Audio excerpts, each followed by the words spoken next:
Hello, hello, 1212. Welcome to the Michael Essig live stream. It's 3 p.m. here, UK time, and I am ready, and I hope you are too. Let's see who we've got in the live chat already. We have Ray, who says he was here way too early, but wanted a good seat.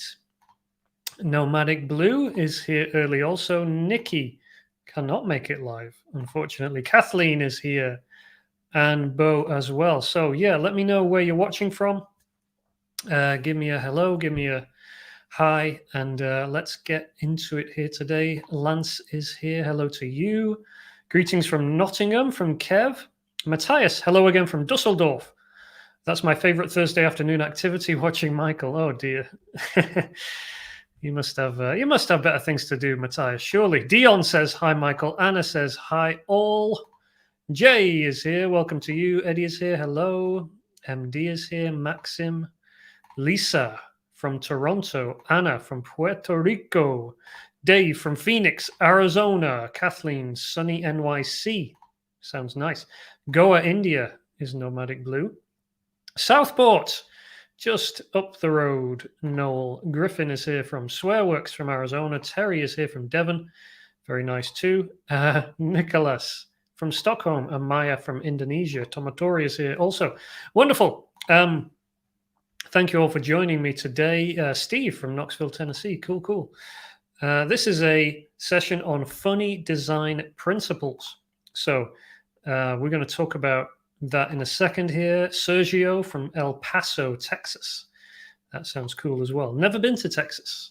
I'd like to go to Texas one day, but yeah, let's talk about funny design principles. So what we're going to do today is a few things. We're going to look at some training that I've been preparing. If you were able to join me for the live last week, then some of this will be familiar, but this is now obviously on the public live stream, public platform. I'm going to share a few funny design principles. I should say funny design principles. That means principles of coming up with funny designs, not design principles that are funny. I have this problem like when I say I'm a funny t-shirt designer. I don't mean that I'm a t-shirt designer who is funny, although that may or may not be true. I mean that I design funny t-shirts. So that's what we're talking about. How do we come up with funny design ideas, in particular for t-shirts and products like that? So if you're interested in that stuff, I think you'll find this helpful today. So I'm going to look at 3 key principles. JAR is the framework, or the mnemonic, as I believe it should be called, or an acronym, or a mnemonic. JAR stands for 3 different words. We're going to see what those are in a second here. And then towards the end, we'll talk about the Ideas Workshop, which, if you hadn't already noticed via the top corner there, where is it? Up that side. The Ideas Workshop, which is my dedicated ideas class, is open for students for a few more days, and then the doors are closing. So if you are interested in that, stick around towards the end of this video. I'll be walking you through some of what's included there, taking you behind the scenes of the Ideas Workshop. And as usual, of course, you can ask questions live. So anything you want to ask me about, you can ask me about print on demand, illustration, graphic design, coming up with ideas, selling on Redbubble, selling on Merch by Amazon, selling on Etsy, building your brand. Any questions around that stuff I can help you with. You can ask me about other stuff as well, but those are my topics of, what would you say, my specialist subjects. Just Bella is here from North Carolina, and Rabbi Hunter from Morocco. Okay, so yeah, that's the plan today. You can go ahead and ask questions anytime you like. If you want to ask a question now, that you've got a burning question, you want to get it off your chest and ask me before we dive in, then feel free to do so. Otherwise, there'll be plenty of time towards the end as well to ask questions. So don't worry about that. First off, is this for you? If you don't know who I am, my name is Michael Essig. I sell funny t-shirts on Redbubble and Merch by Amazon and TeePublic and sites like TeeFury and Threadless. And I also have designs that have been licensed for Hot Topic and Spencer's. And the other day I was in Sainsbury's down the road here and saw some of my designs on greetings cards in there for the first time, which was really cool. So I've been creating funny designs Some of them have gone viral, some of them have not, most of them have not, but I've been able to build a solid business off the back of funny design ideas. So if you're interested in that kind of space, maybe you're a designer not necessarily doing funny stuff, but you'd like to learn maybe how to do that. I think that the skill of being funny, or at least of coming up with funny ideas, can be taught, and you can learn how to, come up with original funny jokes, especially designs that will be funny, and work on products and t-shirts and things like that. So if that sounds like you, or that's something you're interested in, then this is for you. And I do believe original ideas mixed with original ideas that have a broad appeal, which is to say, they're reasonably broad in their appeal and people get the jokes, that can lead to a very solid business over time. So that's what we'll talk about. If you're an organic print on demand seller, if you're selling on Etsy or Amazon, if you have your own Shopify store, if you have your own Instagram and you're constantly, having to come up with content for that, then a lot of these principles that we're going to look at today, these 3 key principles, J, A, and R, they are principles that you can apply not just on your designs, but also for your social media, for your marketing, for your promotions, whatever it might be. And of course, if you're building an art licensing brand, you're trying to come up with original stuff and you're trying to license your artwork to stores and manufacturers and stuff, then using these principles, again, these are just kind of evergreen, universal principles for funny stuff, to put it, simply. And that's what we'll look at. Okay. A few comments come in here. Boo. Rick says, good morning from Tallahassee, Florida. Good morning to you. Lisa, will you be posting a reply on your YouTube channel? I think you mean replay. And yes, this video will be available immediately after I finished. It will be there. I'm not going to take it down anytime soon. I might, some of the information towards the end will be redundant because the Ideas Workshop will be closed. But yeah, Lisa did mean replay. Amira is here from Georgia. Hello to you. Stu from Worcestershire. Good. Edmund watching from Ghana. You are being admired. Oh, thank you, Edmund, I think. Colleen from New York is here, and Teddy from Texas. Ravi. Hello from India. Great videos. Thanks for your knowledge. No problem. Thank you, Ravi. Okay. So here's a comic I saw the other day on Twitter, and blow this up a little bit. I thought this was pertinent. Don't know whether you can see it, but I'll just kind of explain it. The frog is saying to the tortoise, I'm all out of ideas. And the tortoise is saying, take one of mine. I have so many ideas. And the frog is saying, nice. Got any good ones? And the tortoise says, not a single one. And I think what that reminded me of is a lot of designers are in this situation where they have a lot of ideas, but they're not necessarily very good ones. And when they put those ideas out there on Instagram or on their Shopify stores or on Redbubble or on Merch by Amazon, they're not seeing sales, they're not seeing engagement, they're not seeing likes and shares and stuff.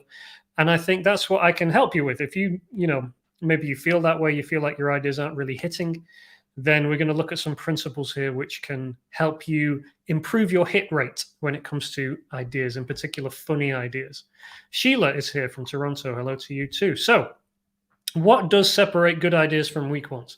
I have outlined or discovered, you could say, 3 key elements that really sit with a lot of funny ideas, that unite funny ideas, and that kind of a thread that runs through them.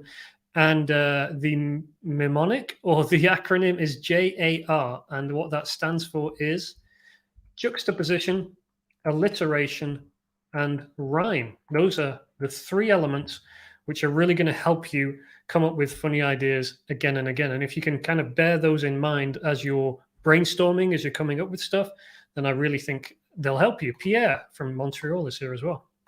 So juxtaposition, alliteration, and rhyme. Now, some of those words might be familiar, some of them might not be.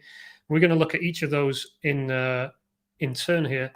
And the idea is I'm going to give you some tips and tricks so that not only will you understand these principles and why they work and why they make things funny, but you'll also have some practical to-dos. You'll have some practical steps you can take so that you can apply these when you're brainstorming and when you're coming up with ideas to come up with some original stuff. So juxtaposition is our first one. But if you can remember the acronym or the mnemonic JAR, J-A-R, then I think you will go F-A-R. You will go far with JAR. Let's go. Juxtaposition. is our first one. Juxtaposition means a conflict or a contrast between two things. This is a literal example or diagram of this. Thing one versus thing two. If those two things rub up against one another, then you have juxtaposition, you have a conflict, you have a contrast. And that is at the heart of a lot of comedy, especially humor that works well on the internet, humor that is communicated very quickly. You know, if you're scrolling and you're going to interrupt someone in the feed, or you're trying to sell a t-shirt, you have to get ideas over very quickly. And juxtaposition is one way to create humor and to create that contrast very quickly. That's what juxtaposition means. So juxtaposition is, like I say, it's at the heart of a lot of humor. Even most jokes are based on, you know, essentially juxtaposition between a setup and a punchline. You know, you have a pattern, da da da da da. I think it's going this way, and then interrupt, and you go the other way, and that creates this conflict. So a lot of jokes, a lot of one-liners, kind of run along that pattern. You have a setup, you have a punchline that runs, you know, against that setup or conflicts with it in some way, and creates some humor. So a couple of examples here that I saw recently on Instagram, I think.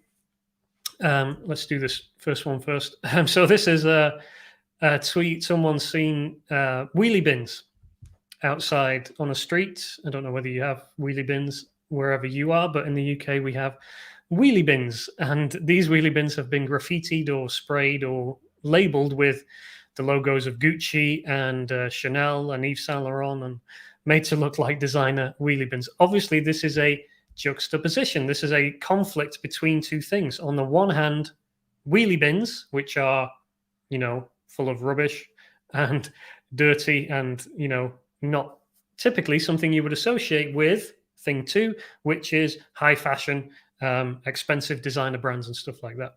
Here's another example. I love Paris, and this guy is clearly in front of a electric pylon.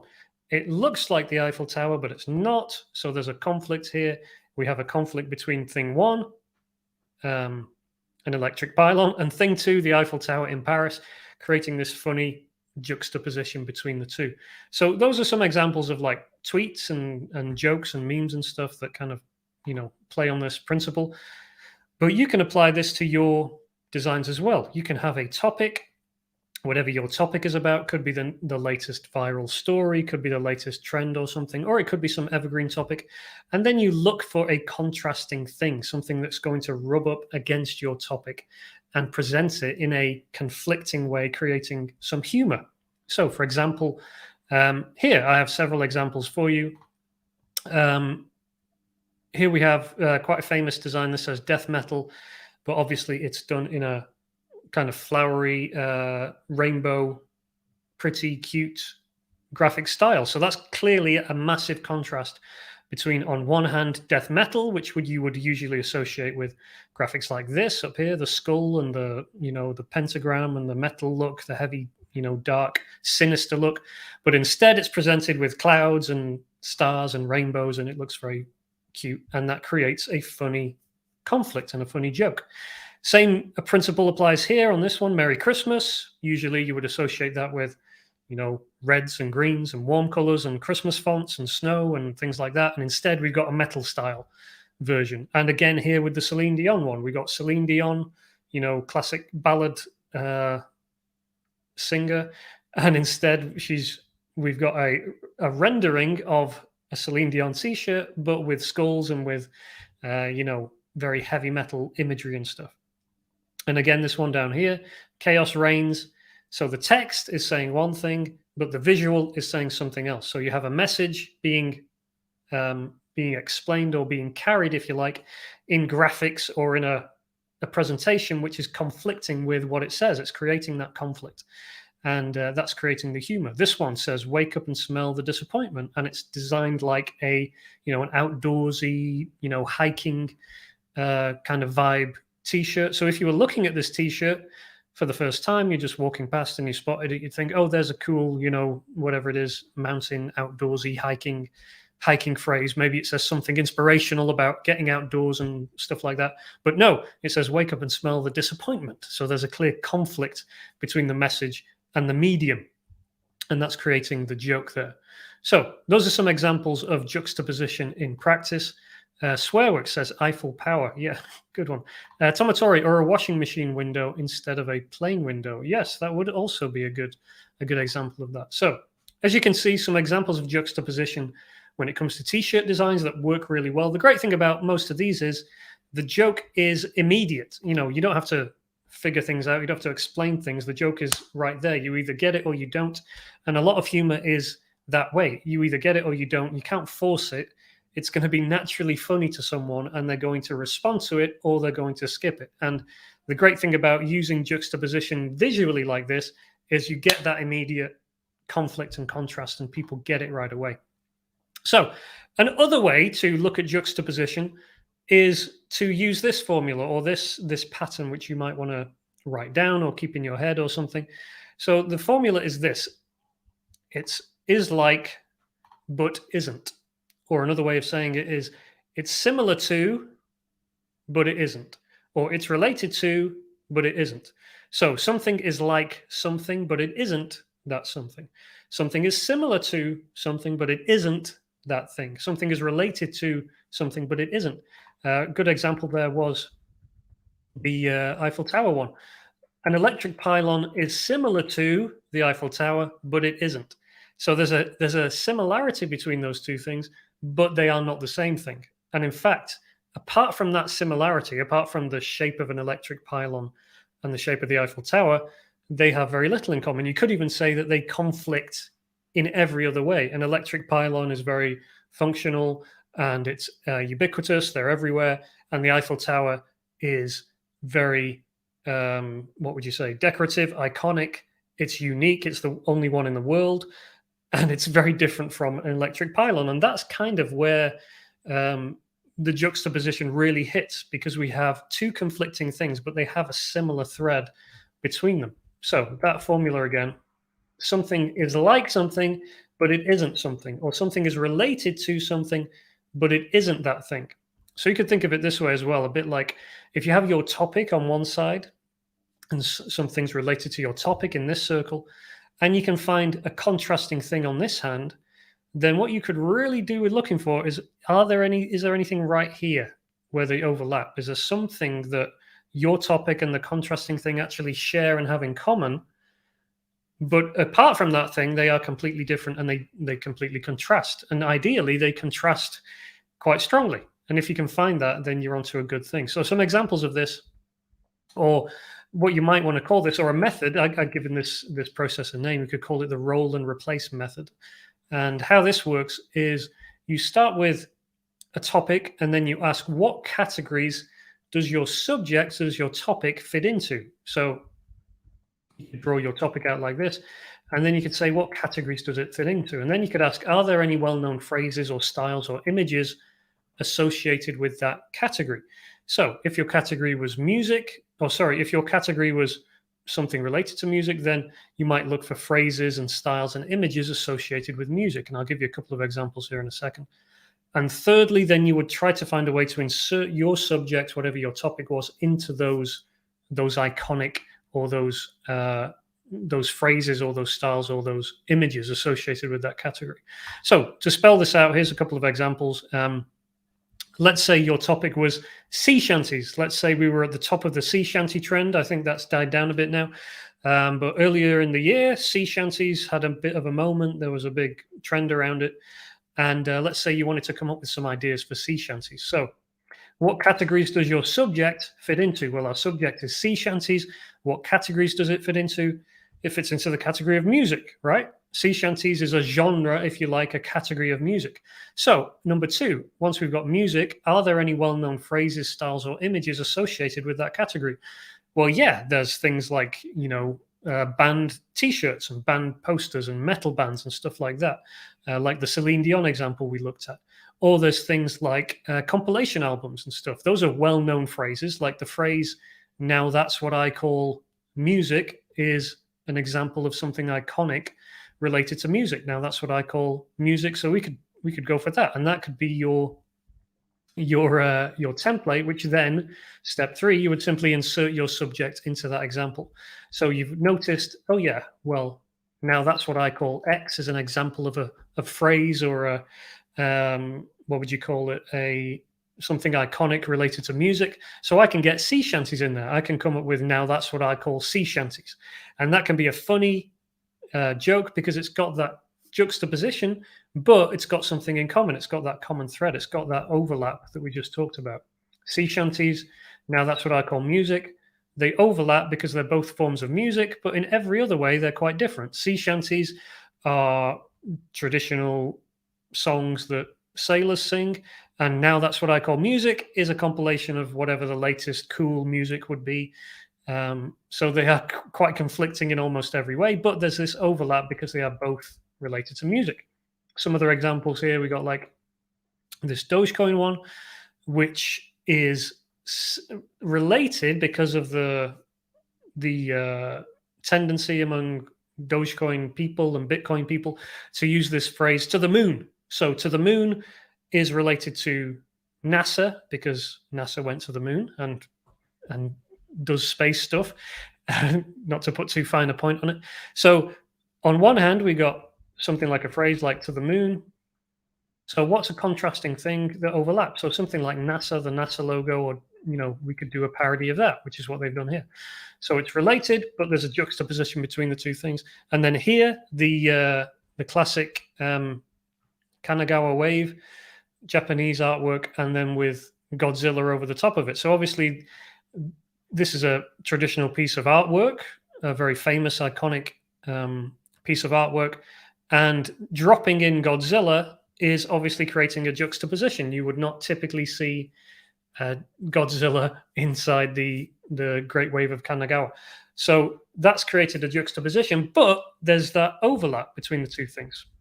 Between the Great Wave of Kanagawa and Godzilla, there's an overlap because they're both they both spend time in the sea. Well, that's not a great way of putting it, but you get it. Godzilla lives in the sea.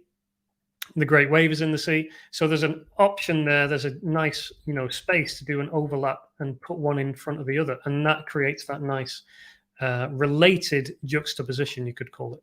So some examples there for juxtaposition. And just to kind of round it up, so here's how to apply this. So that's juxtaposition. Hopefully you've got that in your head now. You kind of you'll bear that in mind when you're trying to brainstorm and locate good ideas.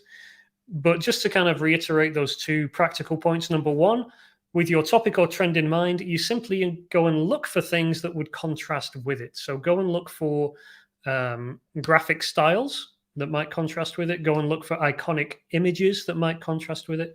You could even go and look for phrases that might conflict with your topic. Or another approach, the roll and replace approach, look for a connecting thread between two juxtaposed things. So don't just go and look for things that are opposite your thing or conflict with your thing, but especially if you had a list of those, see if you can locate ones where there is a connecting thread, where there's some overlap, some similarity between thing A and thing B. And that's juxtaposition. Okay. I'll take a little pause there while I have a drink. And if you have any questions, feel free to ask them. I know I'm going pretty fast, but we got a little bit to get through today, and I want to make sure we leave plenty of time for questions at the end as well. But that's juxtaposition for you.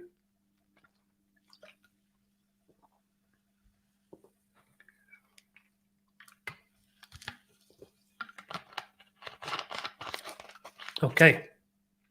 Next up. Not seeing any questions come in. So next up, we're on the JAR framework, by the way. I'm going to rush through these. JAR, juxtaposition, alliteration, and rhyme. So alliteration. What does alliteration mean? I know you know, but I'm going to tell you anyway.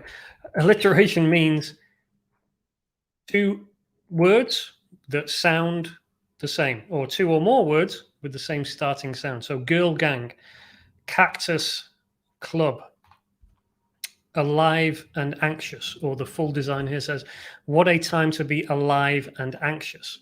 Lurk, laugh, and loathe. Donuts and death metal. So you can see these are all good examples of alliteration. The sounds of the words are the same. Cactus club, girl gang, alive and anxious. La la la, ah ah, duh duh. So simple enough. but I think we just miss it. And I think it's very helpful to be reminded that if you can find alliteration, if you can line up two words or even multiple words like this one, lurk, laugh, loathe, if you can line up multiple examples, then you're onto a good thing. So that's something to look out for. And here's how you can do this. You can look for short phrases.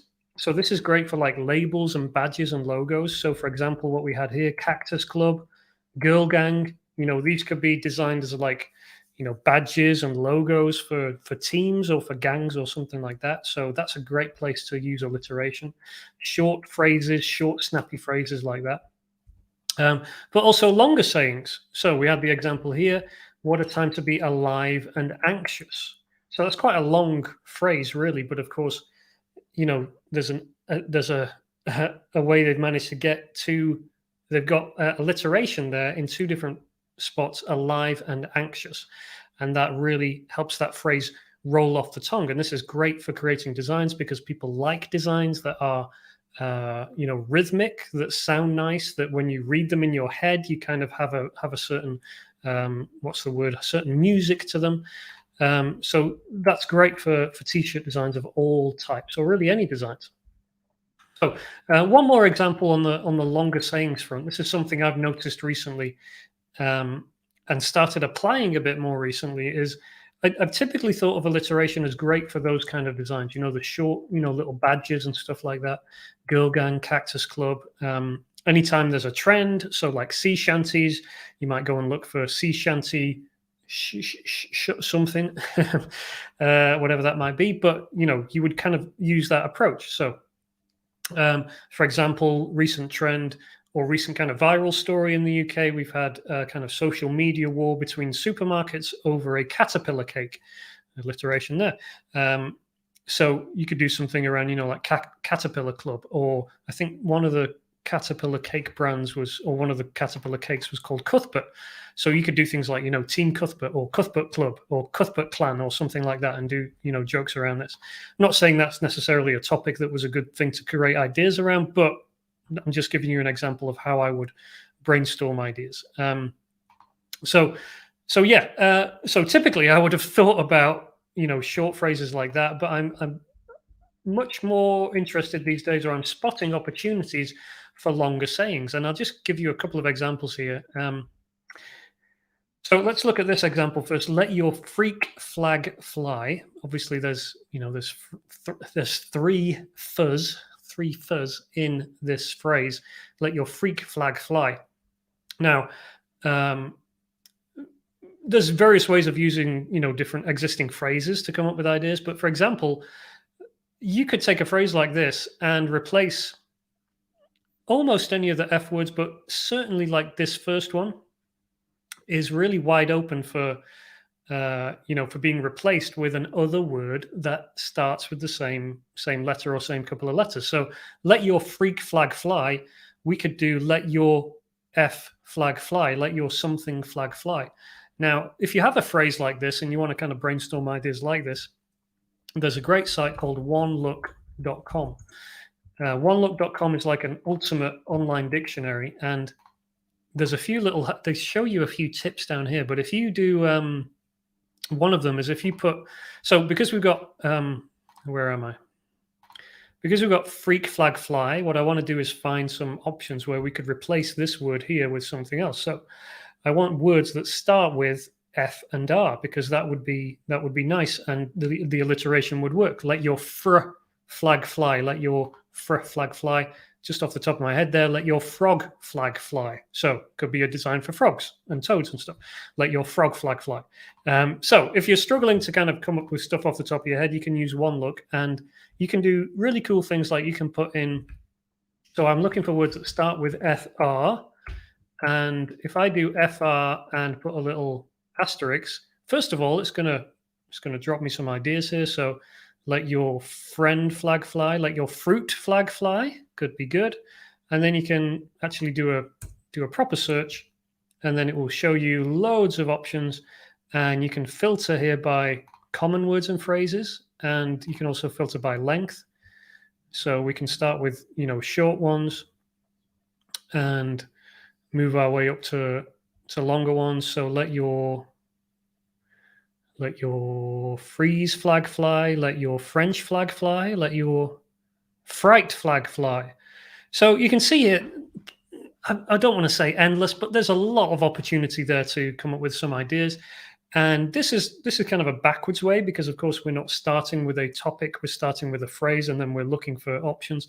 But this is a great way to come up with, funny ideas, especially if the phrase in question is hot and trending, and therefore it might be funny to really, flip it and put something else in its place there. So yeah, that's one example. Here's another one. There's some hose in this house. I just kind of use that one. I don't know where it came from, but there's some hose in this house. And again, same principle. There's some huh in this house. There's some huh in this huh. So, could we look for some words beginning with huh, or that rhyme with hose, or just short little, words that might fit in there. So the one that occurred to me was there's some hens in this house. So if you were doing some designs around chickens or something, that would be funny. There's some hens in this house would work on another level, because of course there are hen houses where you keep hens and chickens. So there's some hens in this house. I think that could be a really funny idea for chicken lovers. Dawn of the Dead, D of the D. So again, Dawn of the Dead works. Popular one, I don't know if this was done before, but things like Dawn of the Dad for Father's Day, things like that. And again, you can just kind of look for short words, short phrases that we could, you could try flipping some of these as well. But usually you want to keep, you don't want to do, you don't want to replace two words in one. You want to keep one the same so that people are going to get the reference, and flip the other one to come up with some ideas. Okay. Some questions here that I will take, and we have about we're getting through it, but we don't have much time left. Okay, Tomatori says, "How do you validate ideas?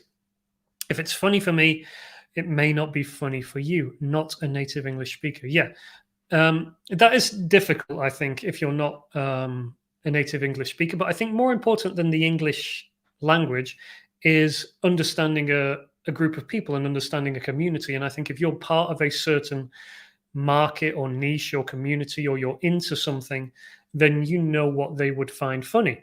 If you're into Bitcoin, you know what Bitcoiners will find funny. If you're into keeping chickens, then you know what chicken lovers might find funny. So I would worry less about the English language and more about how you are going to, get intimately connected with a community, so that and you'll get, that will be funny. And this, I can't really tell you how well. I can tell you, go and hang out in the communities, go and familiarize yourself with the vocabulary and stuff like that. But I can just say that for my validation process is, I think that's funny. I know my crowd of people. I know, the people I'm going to be putting this in front of, and I know that they are likely to find it funny. It's certainly not a case of 100% accuracy every time. That's never the case. You put a lot of stuff out there, some of it will hit, some of it won't. But I have found that the best approach is simply, I think this is funny, chances are other people will find it funny too. Sometimes it's the stuff that you think is only just about funny that blows up, and it's the stuff you think is really funny that doesn't hit. But still, it is a volume game. You've got to put a lot of stuff out there still. But I would say, yeah, you will notice certain things, and there's certain ideas, for example, that I have in my pocket, which I'm like, I'm going to get around to that one. I know that one's going to be funny. I know people are going to laugh at that. It may not end up being as big a hit as I think it is, and people might not find it as funny as I find it. But you get to develop a sense of what's going to work and a sense of what's going to hit. Okay, Souza, would something like "let your flat flag fly" be even better? It's better to take a word starting with fr, like frog or French. Oh, I see what you're saying, Souza. Yeah, so I think because we're playing on an existing phrase with that one, we're playing on "let your freak flag fly," and most people will understand that phrase as, if they hear "let your something flag fly," they will recognize, or they will think of freak flag fly. So that's why I think I would prefer to go with FR, just to kind of make that what's the word? Not transition, but you're really gonna. It's like putting a square peg in a square hole. If you do that, it's much more natural and organic. So let your flat flag fly. I think it still works. Something like that. Let your fig flag fly. Let your whatever it might be, fat flag fly. They would all work. I would just, if possible, I'd like to make it as easy as possible for the new phrase to work. It's the same principle with like if you had a word that started with fr but had multiple syllables, like I don't know if we had any examples here, but if we start like a couple of syllables would be okay, but like if you started getting to like 3 or 4 syllables, it's really not going to work. Like frostweed or Frankfurt, like your Frankfurt flag fly, like it's just getting too wordy and it's not going to roll off the tongue. So for the same reason that I wouldn't recommend using like long words or words with multiple syllables, I'd want to look for a short word beginning with fr that would fit in that space. So yeah, hope that makes sense for you, Susa. It's not that you can't do that. I'm just kind of looking for the most natural, organic thing that's going to really fit. Julian says humor is a universal language. It is indeed.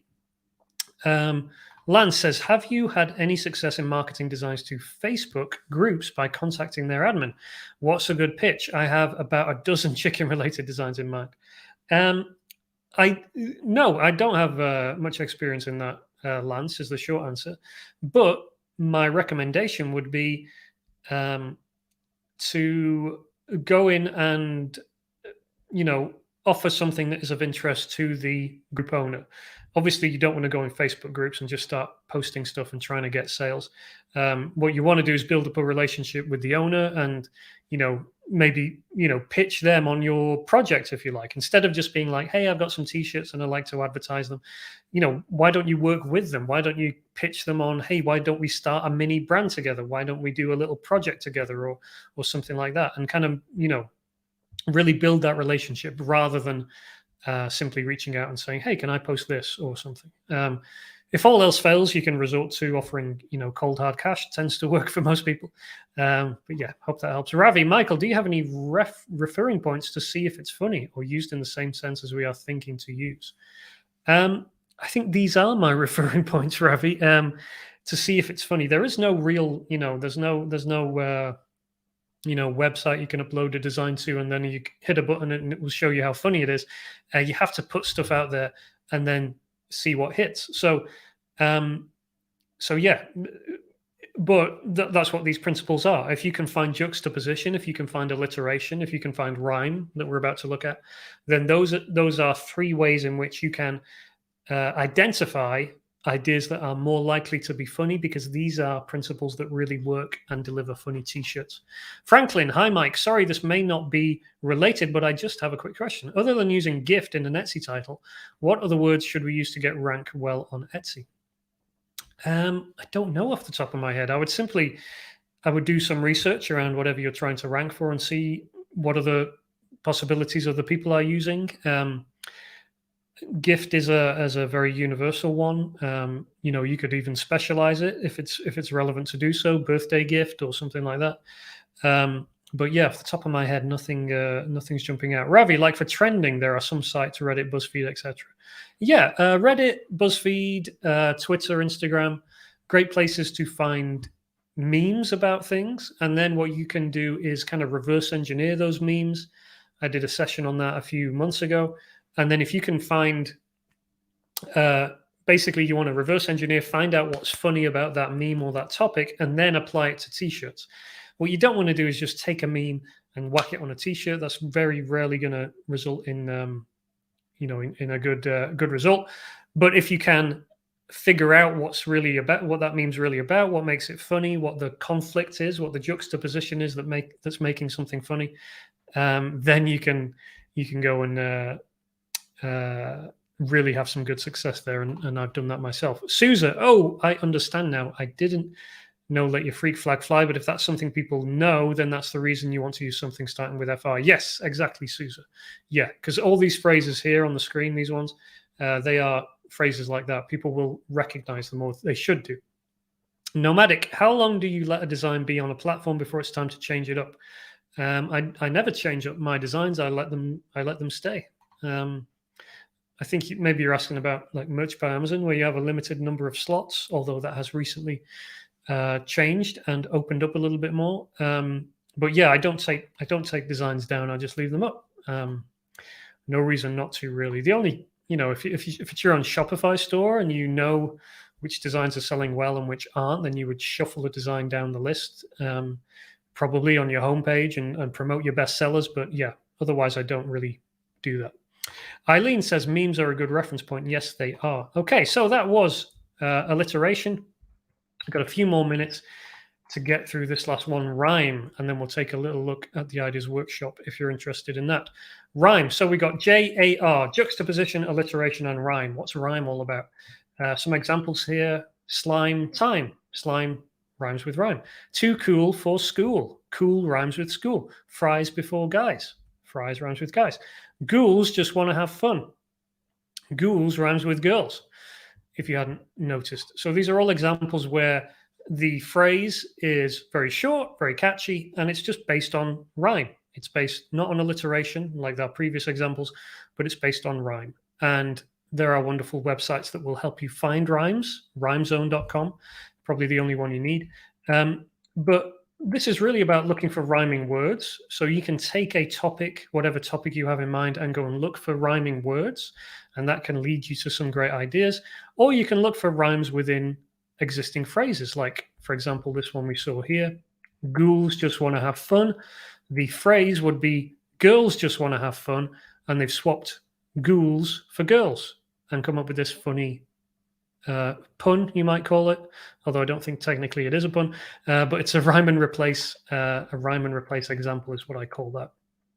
So here's just to kind of walk you through this one, and another way you can use this principle is keep your eye out for examples of puns like this, what I'd call replacement puns or rhyme and replace puns. So this was a store window I saw in Seattle a few years ago. This is where I first saw, I think, ghouls just want to have fun. And I noticed that pun and I took a photo of it, took this photo of it, because I wanted to kind of analyze it and come back to it later and then figure out, if there was more ideas we could do on that. So this is the analysis, if you like. This is what I mean by reverse engineering it. Ghouls just want to have fun. Well, obviously the phrase is, or the song title is, girls just want to have fun. But ghouls rhymes with girls, and you swap it out, and that's how you come up with a funny replacement pun. So knowing that, replace what we basically know when we see something like this. So anytime you see a pun like this, could be on an advert, could be a billboard, could be in a magazine, could be a meme, could be anything. Anytime you see a replacement pun like that, what you know is that there's a joke there, there's something funny there. And what you want to do is reverse engineer that, and then you can come up with your own. So for example, what we know through analyzing this is that replacing girls with ghouls can be funny. If you've got an existing phrase that included the word girls in it, like this one, then replacing it, at least it could be funny. So the question then becomes, what other phrases, what idioms, what song lyrics contain the word girls? And we can go and replace them with ghouls and it would be funny. So great place to use for this. There is a website called idioms.thefreedictionary.com. And you can simply go and look for phrases including the word girls. And you need to look on idioms, yeah. Over here. So here we go. Here we have a load of phrases here that include the word girls. So be one of the girls, a girl thing, call girl, chill girl, bunny girl, girls in blue, page 3 girls. So could we replace any of these girls with ghouls and come up with some funny ideas? Page 3 ghoul, or go to ghoul, or go out with the ghouls, or ghouls night out, or something like that. That's my ghoul. There's a good ghoul. The ghoul next door, little ghoul's room, glamour ghoul, ghoul boss. So you can see what I'm doing here. I'm simply running through and mentioning ones that I think are interesting. Cover ghoul, blue-eyed ghoul, Big Ghoul's blouse. So you can see there's a Big Ghouls Don't Cry. So you can see there's lots of options there, and you could match those with a appropriate illustration, come up with some nice design around that, and come up with a lot of ideas simply by using this reverse engineering tactic of replacing one word with another. And there's places like the Idioms Dictionary. There are websites that will give you lyrics, which are and also a good place to look, like genius.com. You can go and search for girls or girl in there and see what comes up. So lots of options for coming up with original ideas there. So that's JAR, juxtaposition, alliteration, and rhyme. So we've covered them, all three principles that will help you come up with funny ideas.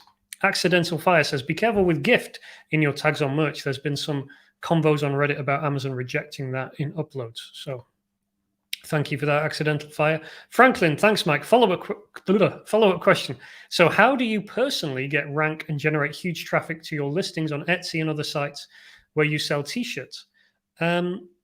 I don't know about generating huge traffic. I generate enough traffic to make sales and to make enough sales for it to be worthwhile. So how do I generate huge traffic? I say I don't generate huge traffic, but I generate traffic through creating original ideas that are appropriate for things that people are searching for. So I know about certain topics. I then go and create designs for those topics, and I use keywords that are likely to get those designs ranking and those products ranking when people are searching for whatever that might be. So if I'm doing designs around Bitcoin, then I'll use phrases related to Bitcoin around that design.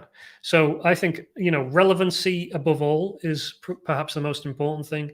I don't, use many generic things in my titles on Etsy. Of course, I'd use t-shirts.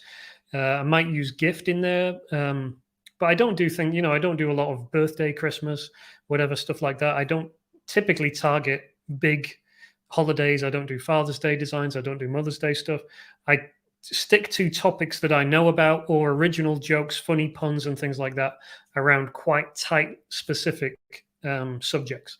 And I think that relevancy really helps long term. And obviously, if you have a lot of designs, the more designs you have, the less you have to have one or two big winners that are going to, bring in huge amounts of traffic. You can have a lot of designs that all bring in a relatively small amount of traffic, but collectively they are a solid business.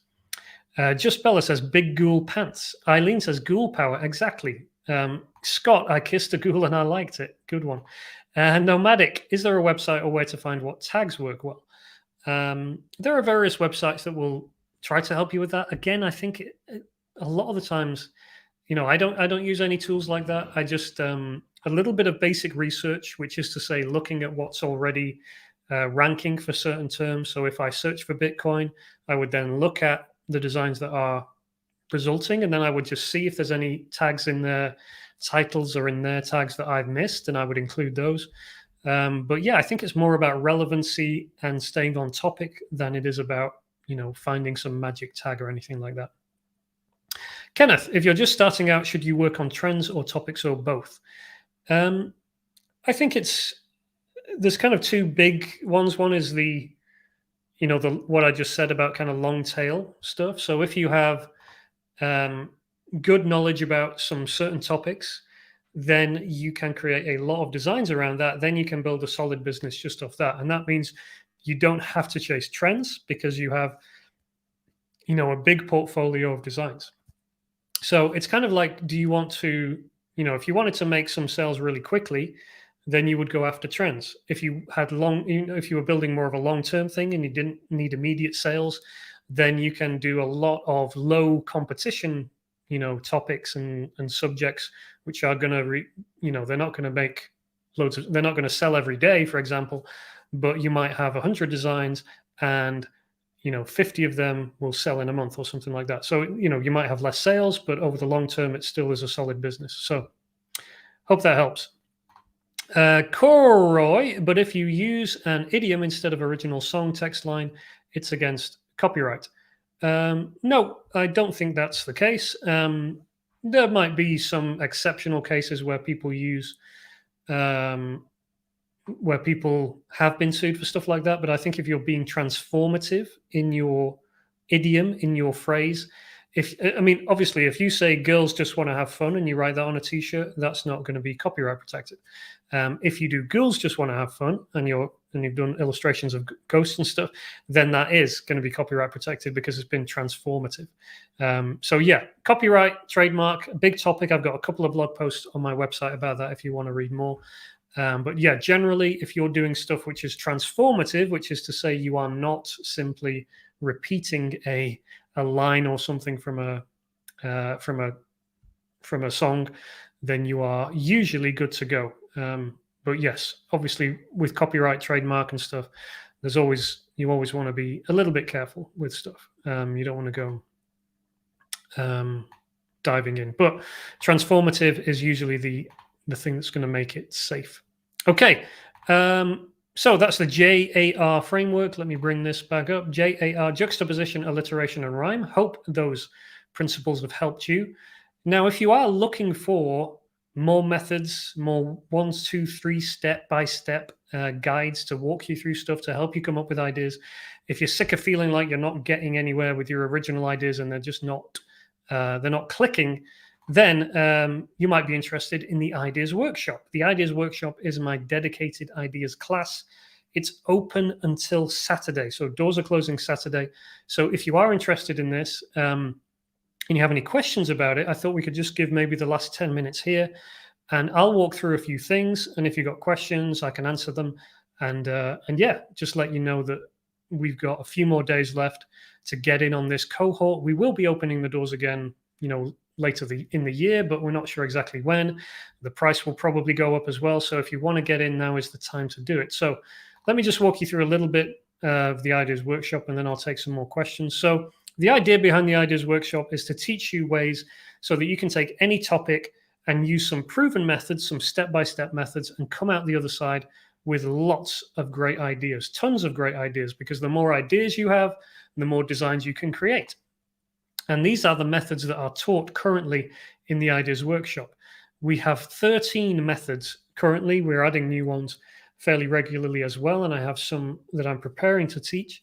But these are the ones that we have already. We have a method called plug-in phrases, low-hanging fruit, straight-up rhyme, rhyme and replace, perception puns, and so on and so forth. You can see some of the examples there. And the types of ideas that are taught, you'll be able to come up with funny phrases. You'll be able to come up with your own rhyming slogans, your own visual gags, multiple types of puns, not just one type of pun, but various. We do parody designs. How do you come up with good parody ideas?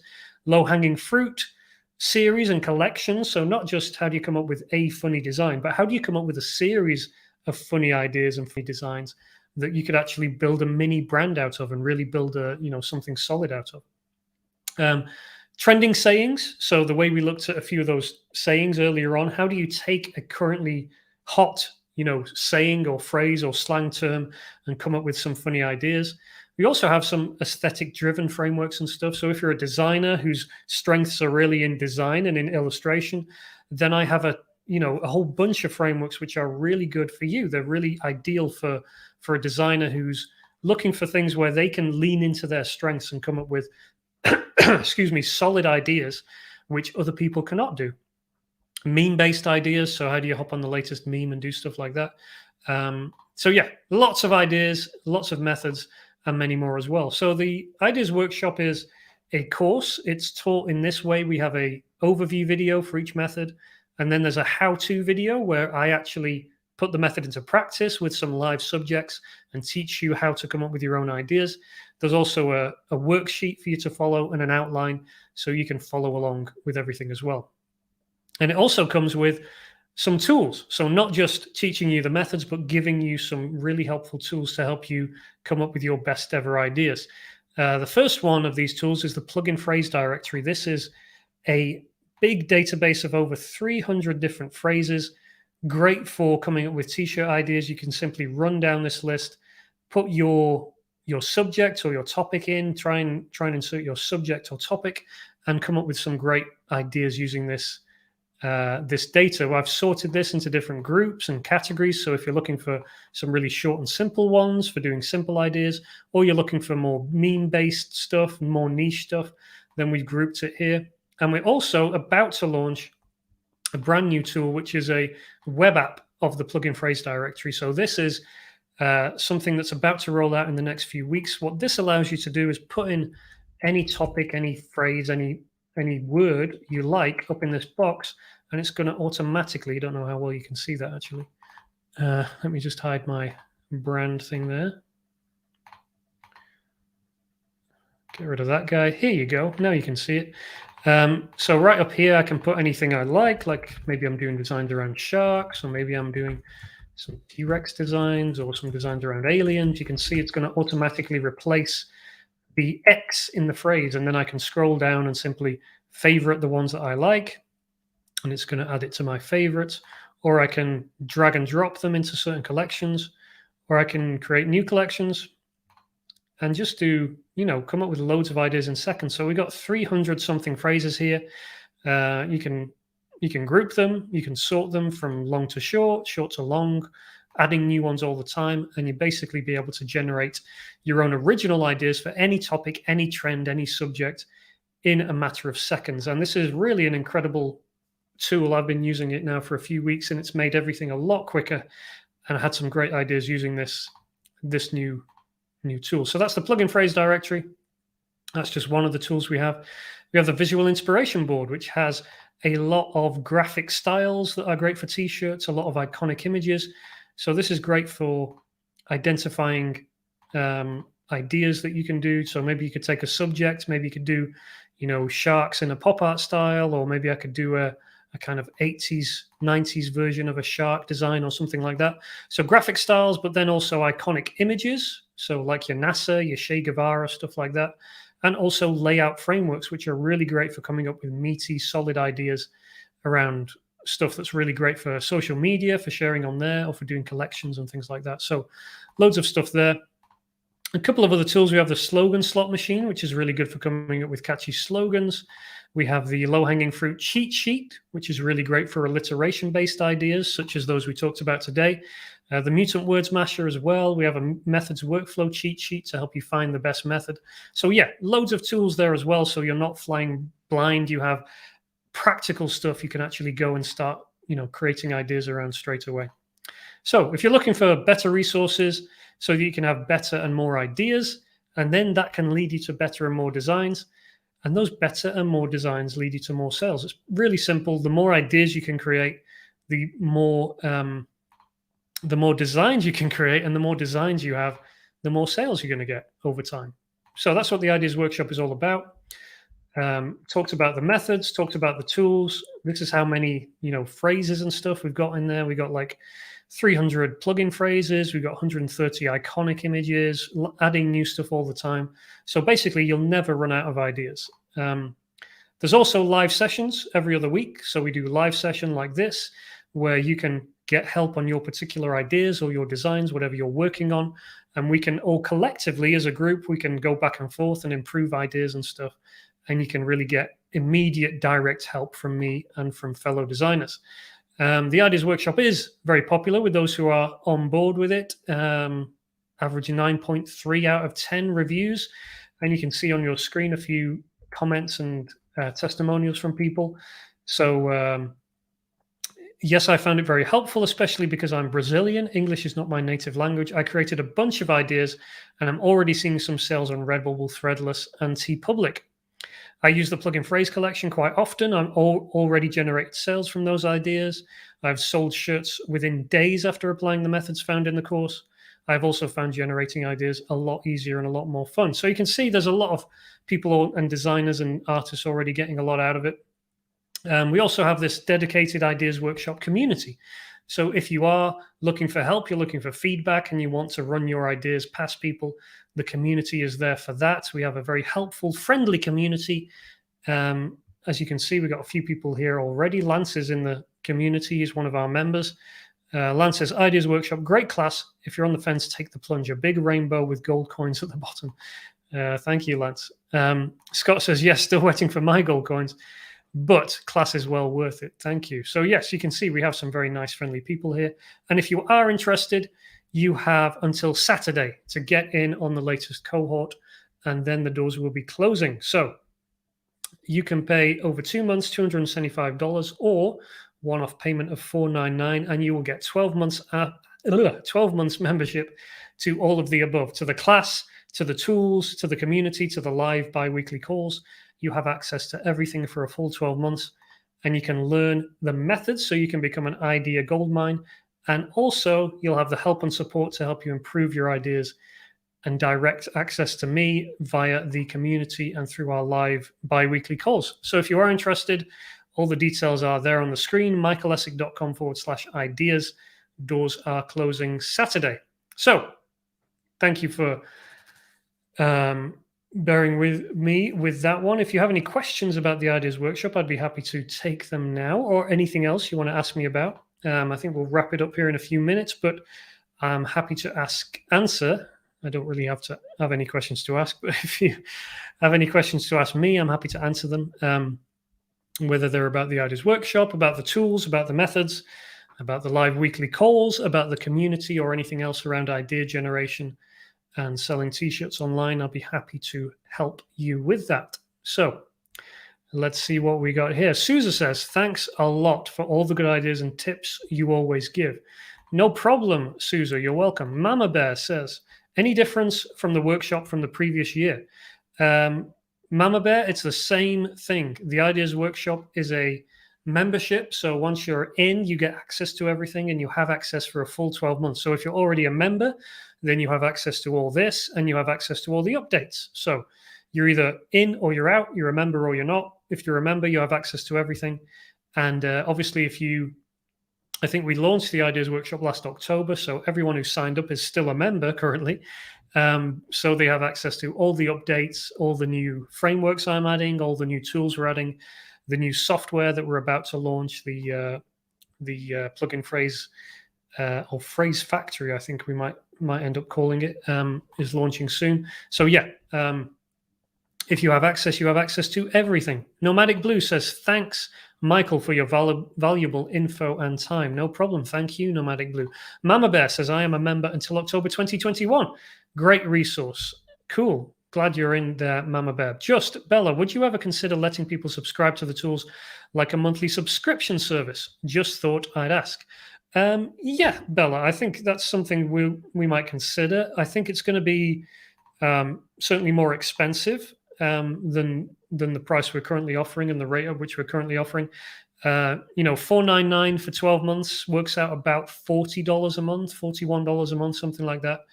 So I think, it would be more expensive than that, certainly on a monthly basis. But right now we're focused on helping the people who are already in the Ideas Workshop and building the best tools we can.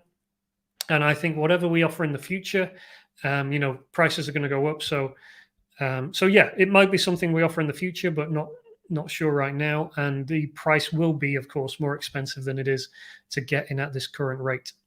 Scott says, thanks as always. No problem. Thank you, Scott. I think I've answered everything there. So yeah, any last minute questions? You got a minute or so before we wrap it up here. So hope that helped you today. The JAR framework, juxtaposition, alliteration, and rhyme.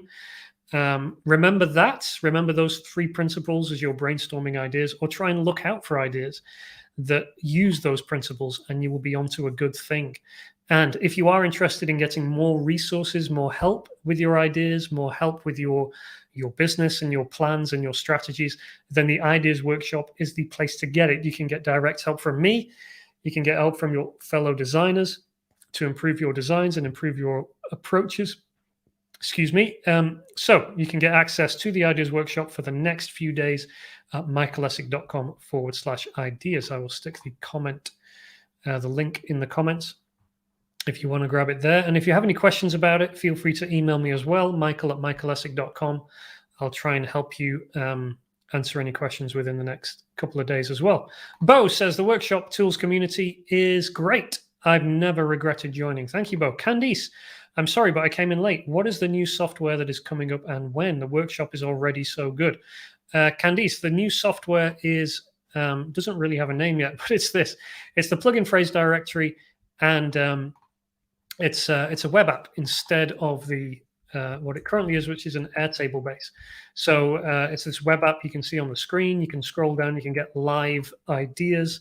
You just put a word in, and you can scroll down and see live stuff. You can favorite stuff. You can make your own collections and drag things to collections and stuff. So this is going to be launching in the next week or so. We're just finalizing a few details before we launch this.